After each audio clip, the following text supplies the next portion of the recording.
Listen, I want to play something for you. I know you must be asked everywhere you go about the lyrics to Stairway to Heaven and what they mean and so on and so on. Did you ever hear the Tiny Tim version of it? I know everybody has their most bizarre version they want to play for you, but do you know the Tiny Tim version? I have a copy. In fact, I just chucked it away the other day when I was going through some stuff. I think my favorite version is Little Roger and the Goosebumps. Oh, who were they? Well, it was a record that It was built around the theme for Gilligan's Isle, the TV program.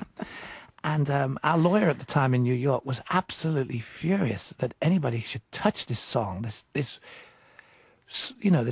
pinnacle of endeavor and artistic creativity with, and I thought it was that and Hairway to Stephen, which was by Deck Chairs Overboard, I think, an Australian punk band.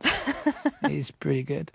There is also, while we're making sure that we keep the right temperature of reverence here for that piece of music, there was a TV show in Australia called The Money or the Gun, and every artist that went on there had to do a version of Stairway to Heaven. So I've got a video of 21 people. There's a fat Elvis doing it like Viva Las Vegas. There's a girls' choir who I could have given every inch of my love to if the times had been right. There's an Italian guy cooking pizza, and the song deserved it. What do you mean by that? As its author? Well, I mean, because of the pinnacle of and the beauty of the song, sooner or later that has to turn around and swing the other way, like My Way or God Save the Queen. It gets, after a while, it's a great target for pointing a skeptical finger and hoots of derision, and that's what happens. I think Tiny Tim was perhaps one of the more respectful versions. Oh, it's like the lounge version. Absolutely, yeah. The swing and lounge version. I'm just going to play a little bit of it for our listeners. Yeah, okay. Okay, here it is. It's Tiny Tim with Brave Combo. There's a lady who's sure all that glitters is gold, and she's buying a stairway to heaven. And when she gets there, she knows if the stars are closed, with a word she can get what she came for. Whoa, and she's buying a stairway to heaven. So, I'll confess to you that it wasn't until I heard Tiny Tim singing the song that I understood exactly what the lyrics were. And, one of the lines is, if there's a bustle in your hedgerow, don't be alarmed now. It's just a sprig leaf from the May Queen. A spring clean. A spring clean. But a spring clean. Oh, spring clean as in spring cleaning. Yeah. Oh. It's such a proper sounding line. Well, sprig leaf sounds very suggestive. I can't imagine. Well, but May clean and hedgerow and bustle and alarmed. It's so... Yeah. And it's onomatopoeic. Mm-hmm, mm-hmm. What was going through your mind when you wrote this?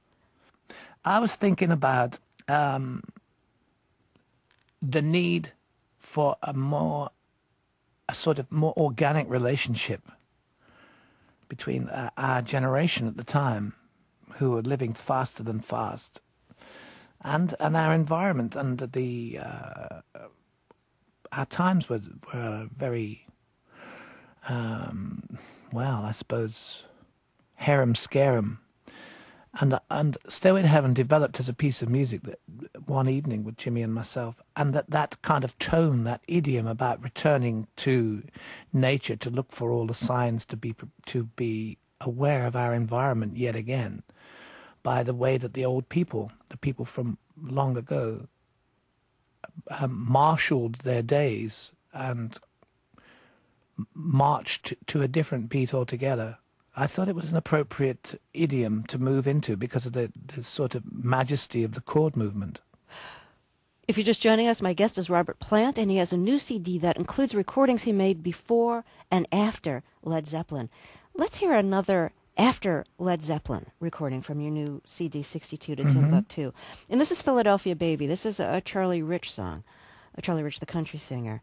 And tell us why you recorded this. This is also, not very Led Zeppelin sounding.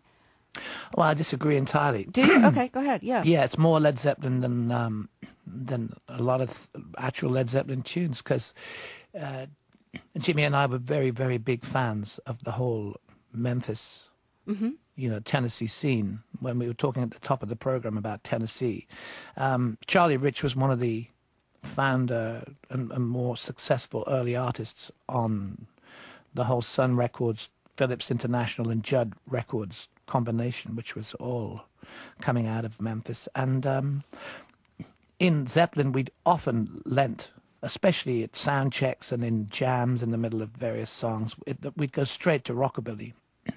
And Charlie Rich was one of the greater, more stylish, more, I guess, developed singers. As time went on, he became a country singer, but in the beginning, he was a rocker, and that was one of his better songs.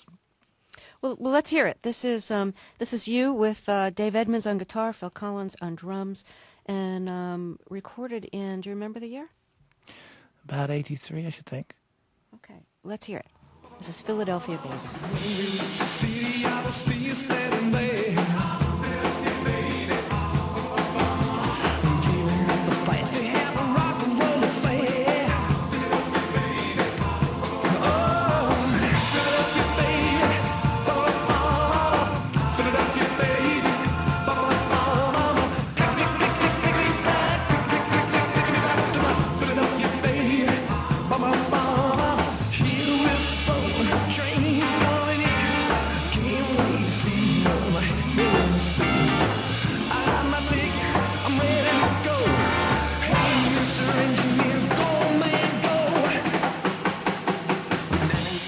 Robert Plant from his new CD 66 to Timbuktu, which features recordings he made before and after Led Zeppelin. That's one of the after recordings.